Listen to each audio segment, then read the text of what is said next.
Mayhem in a shaky democracy. Voter fraud. Fears of cheating in the US 2020 election are on the rise. Activists on both sides of the political spectrum are trading accusations, involving statements that could end up being threatening to the national security of the United States after the November election. Check out this Trump truck here with the visor. Is that a Hillary Clinton right there? That is amazing.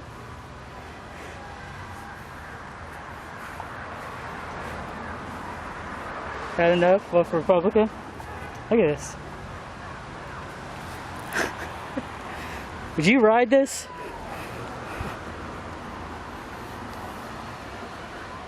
That's amazing. President Trump has clearly been engaged in an operation to suppress voter turnout in the complicated Electoral College system.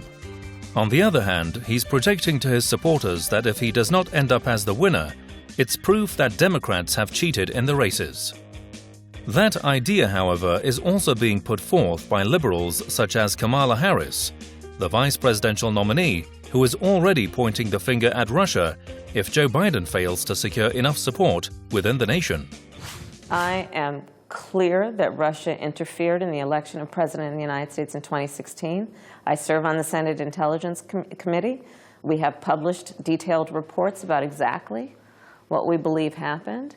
And I do believe that there will be foreign interference in the 2020 election and that Russia will be at the front of the line. Both parties are warning of a dark America if the other wins the election. Democrats blame the current situation on Trump, and Republicans warn Biden's presidency will be worse. The fraud issue has been overblown. Trump's trying to make out that mail-in ballots are prone to fraud, but the actual experience with mail-in ballots has been that they don't have any fraud at all. There are 5 states that have been doing it for years. Some of them only do mail-in ballots and they have no fraud. So, really it's a bogus argument. And fraud in general has been almost non-existent in US voting. The problem is preventing people from getting to the polls and from erasing people's names as legitimate voters. According to Trump, the greatest election fraud in our history is on the horizon. Trump has specifically claimed that there's tremendous fraud involved in postal voting in November's presidential election. Yet, the president has himself called on his supporters in North Carolina to vote twice, which is categorically illegal. Let them send it in and let them go vote. And if their system's as good as they say it is, then obviously they won't be able to vote. If it isn't tabulated, they'll be able to vote. So that's the way it is. And that's what they should do. I don't like the idea of these unsolicited votes. I never did. It leads to a lot of problems. They've got 11 problems already on very small contests, so I'm not happy about it. Georgia has already announced that 1,000 people voted twice in the state's June primary and August runoff elections. The integrity of the state's election system, which Trump urged his supporters to test, is already causing confusion in an already stressful election year.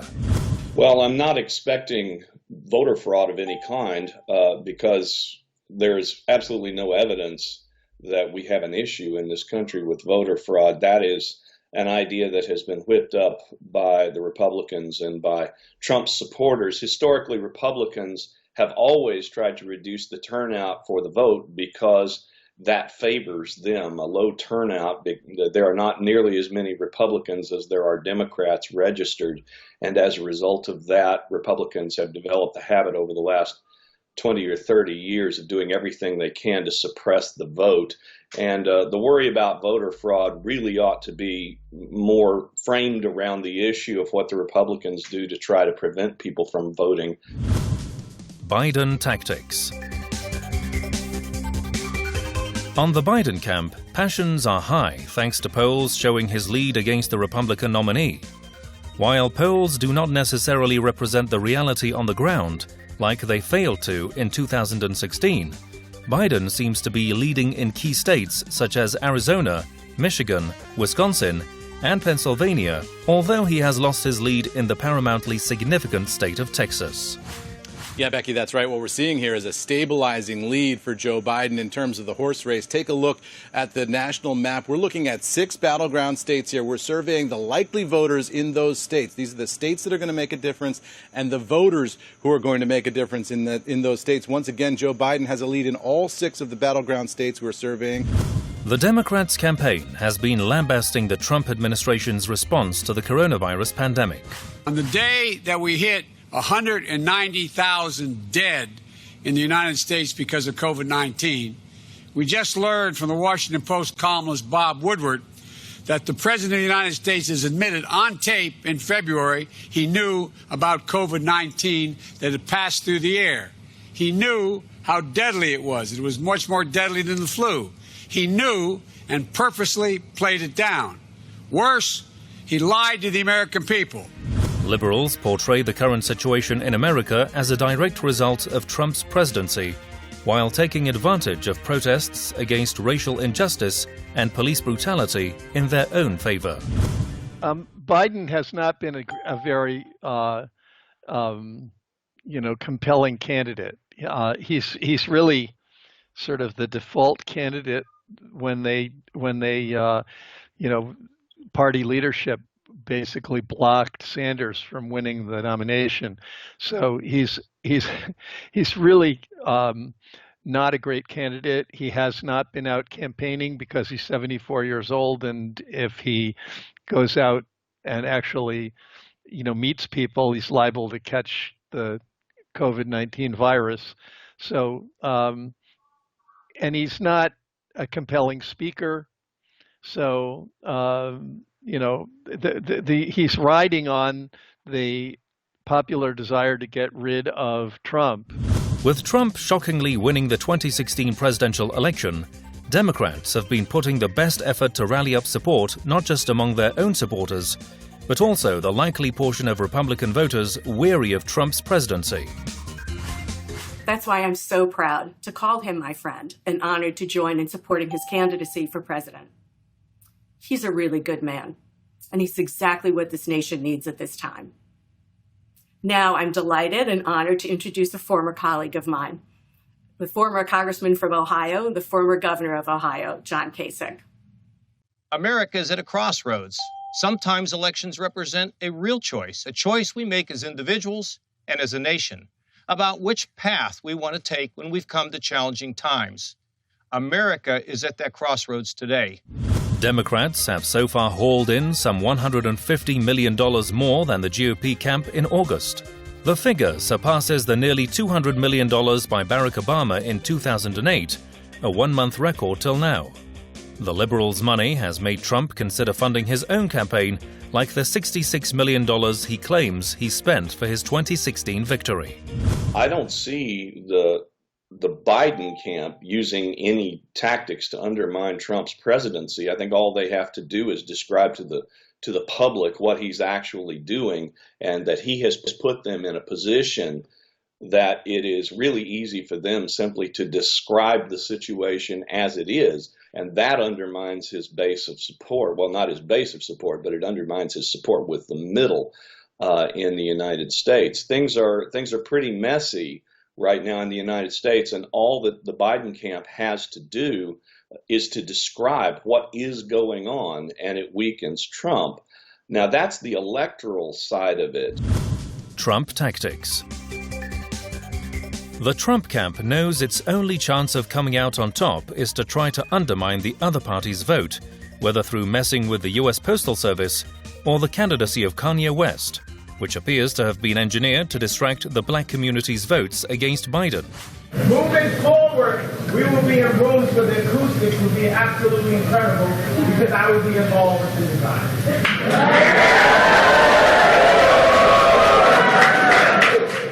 The US president is also heavily invested in the way the media portrays him with less than 2 months to the election day. He even went as far as calling on Fox News to fire a journalist that had corroborated a report alleging that Trump once called Americans killed in war suckers and losers. General Keith Kellogg, who was a highly respected man, couldn't believe when he heard it. and he knows everything about all of it. And to think that I would make statements negative to our military and our fallen heroes when nobody's done what I've done with the budgets, with the military budgets, with getting pay raises for our military. It is a disgraceful situation by a magazine that's a terrible magazine. I don't read it, but I just heard about it. They made it up, and probably it's a couple of people that have been failures in the administration that I got rid of, and I couldn't get rid of them fast enough, but or it was just made up.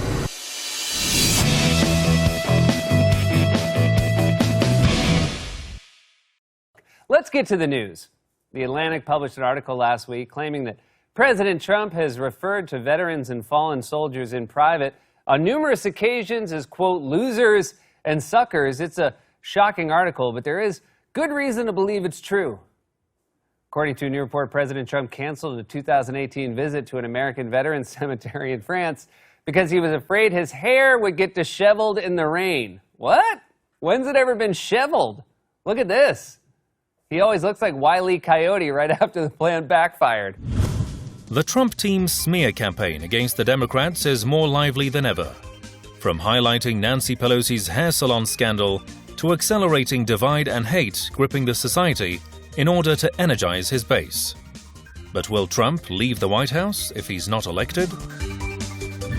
It's clear that regardless of the reasons that President Trump will say, if he loses, will say that the election was dishonest and will probably try to do everything in his power during his lame duck period from November 4th until January 20th to undermine the election. And it's possible that he'll do a lot of legal maneuvering to keep himself in office if he can get the election declared void or something of that kind. I don't expect that if Trump wins the election that the Biden camp will do anything of that kind. They might challenge it in court. Trump is branding himself as the president of law and order, particularly in Democratic-held cities, where the people have lost patience with racial injustice and police brutality in the divided country. For the entire summer, Biden was silent as far-left rioters viciously attacked law enforcement in Democrat-run cities hall, burned down businesses, terrorized civilians, and just recently marched through the streets chanting "Death to America." This is what we have. The Trump camp is blaming liberal factions such as Antifa and the Black Lives Matter for violence amid the civil unrest in America. Democrats, the Republican nominee argues, are destroying cities and states in the country. He recently claimed that planes full of black-clad thugs travel to spread violent riots. The president appears to enjoy chaos. Therefore, he inflames the hate as he considers that to his own benefit in the upcoming race. You know, the violence is probably exaggerated by the media. I live in Philadelphia. We're not having any violence. Trump is talking about the violence destroying the suburbs. There's no violence in the suburbs anywhere in the country. The violence that we've seen on TV has occurred in a couple of cities, Portland, Kenosha, a little bit for a short period of time in New York and Chicago and a few other cities over specific issues of police violence against individual black people who were arrested.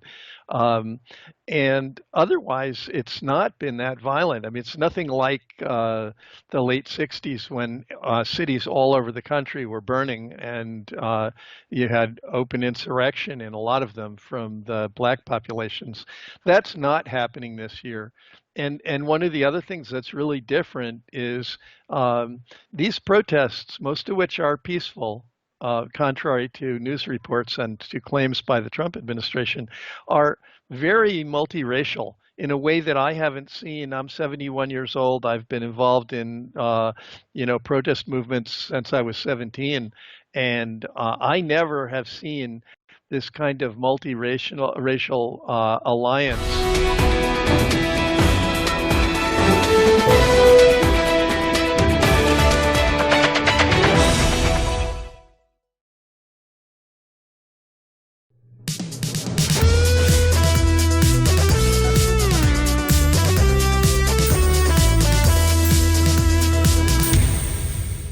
2020 scenarios. Maps, meanwhile, show how 2020 could come down to one electoral vote. Trump can win 270 to 268 by holding on to the states he won in 2016, even if he loses Michigan and Pennsylvania. The president's re-election could also be secured 270 to 268 by winning New Hampshire and holding on to the states he won in 2016, except Arizona and Florida. We have much more money than we had last time going into the last 2 months. I think double and triple. But if we need it anymore, I'd put it up personally, like I did in the primaries last time. In the 2016 primaries, I put up a lot of money. If I have to, I'll do it here. But we don't have to, because we have double and maybe even triple what we had a number of years ago, 4 years ago. In a Democratic victory scenario, Biden could win 270 to 268 by winning the Hillary Clinton states plus Arizona, Michigan, Wisconsin, and Nebraska's 2nd congressional district. The former vice president could also win 270 to 268 by losing Minnesota, but winning the Clinton states plus Arizona, Michigan, Nebraska's 2nd congressional district, and Pennsylvania. He's not that popular. His base is about 40% of the American voters.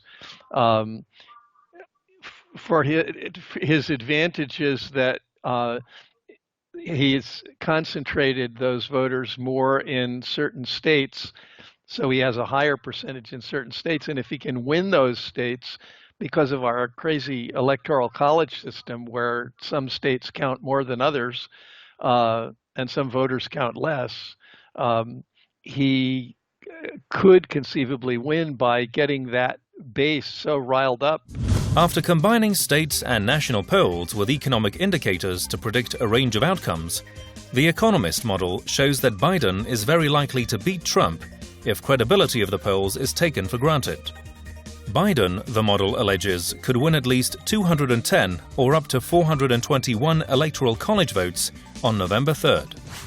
And the gap has narrowed, but not by enough to make Donald Trump feel at all secure. It's down now from 8 to 9% nationwide at the beginning of August to 7 to 8%, a gap of just 0.7%. And we're seeing pretty much the same picture in the battleground states as well, obviously tighter there. But Joe Biden still on average has a lead of about 5%. This is going to make Donald Trump nervous. But there are also predictions about another Trump victory, such as the one by a professor of political science at State University of New York. Helmut Norpoth's model correctly predicted the last 27 elections except for the 2000 election, in which George W. Bush defeated Al Gore, and the 1960 election in which John F. Kennedy defeated Richard Nixon. He believes Trump is on the road for another triumph. Yet, it's certain that polls cannot be precise in the U.S. vibrant political scene. I think there's no question that that strategically the Republicans must believe that their best chance to retain control of the White House and possibly also of the Senate is to get as many angry white people out to vote as possible and to do all they can to suppress everybody else from voting. Obviously, that worked in 2016. I don't think it's working this time. Largely, if one studies the polls, it appears that President Trump has lost the support of women, and suburban women in particular. Prelude to war. Meanwhile, violence continues in American cities such as Portland and Kenosha, displaying the amount of hate and division taking hold of America in the wake of several high-profile confrontations between U.S. police officers and African Americans. Just an hour ago, we were witnessing a peaceful protest, and now it's midnight. Police have declared this an unlawful assembly, a riot. They started making arrests. They started throwing tear gas, rubber bullets, and this area was just packed with hundreds of people. Now, as you can see, is completely empty. Coupled with the chasm in U.S. politics in an election year, civil unrest and rioting in the tear gas-filled streets could indeed represent a prelude to an upcoming civil war in the United States. The people of color's struggle for social justice also plays a key role in the presidential race. Support of Black Lives Matter, equality, justice, indigenous lives. Biden's running mate appears to be using the moment to proclaim that she believes there are indeed two justice systems in the United States, one for black and another for white Americans. So blacks overall are dying at a higher rate from COVID. They don't have work because they're the first to get laid off from service sector jobs, low-paying service sector jobs, and they're angry. So, when this election is over, that anger is still going to be there. And if the Democrats won this because of the anger against Trump, but then they don't turn around and deal with the grievances of the black population, we're going to see a lot of protest action against the Democrats afterwards. Regular protests in the United States are usually accompanied by attacks on federal buildings. The president's deployment of National Guards has infuriated the protesters, resulting in more violence. The system of policing is not designed to protect people of color. It's not designed to protect black people, and then oftentimes it was designed from its inception. The first police department in the United States was the Charleston Watch, which was responsible for slave patrol and capturing fugitive slaves. Right-wing supporters of the president also show up with their guns every now and then, contributing to the confrontation that's dangerously exacerbating in the country. At least some studies show that the majority of protests in the US this summer were peaceful. A few days ago, the first major survey from the last several months of protests was released by Princeton University's Bridging the Divide initiative. And in its examination of demonstrations and political violence in America, the survey found, quote, in more than 93% of all demonstrations conducted at the Black Lives Matter movement, demonstrators have not engaged in violence or destructive activity. The Black Lives Matter is an outcome of years of brutality against African Americans, but it's also an excuse for liberals to play identity politics. With tribalism on the rise, there are serious concerns that chaos could get out of control, for the fight between the left and right to be resolved in the streets rather than at the ballot box.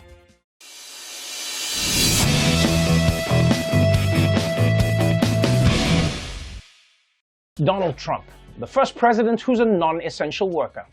Yesterday, a tape dropped of an interview he did with Bob Woodward back in February, where he admitted that he purposefully downplayed the risk of coronavirus. We all know why. It's because he didn't want to spook his precious stock markets. Whoa, easy girl, easy girl. It's okay, NASDAQ, everything's fine. You just keep going up, girl. Donald Trump didn't become president by being normal, so yesterday, he doubled down.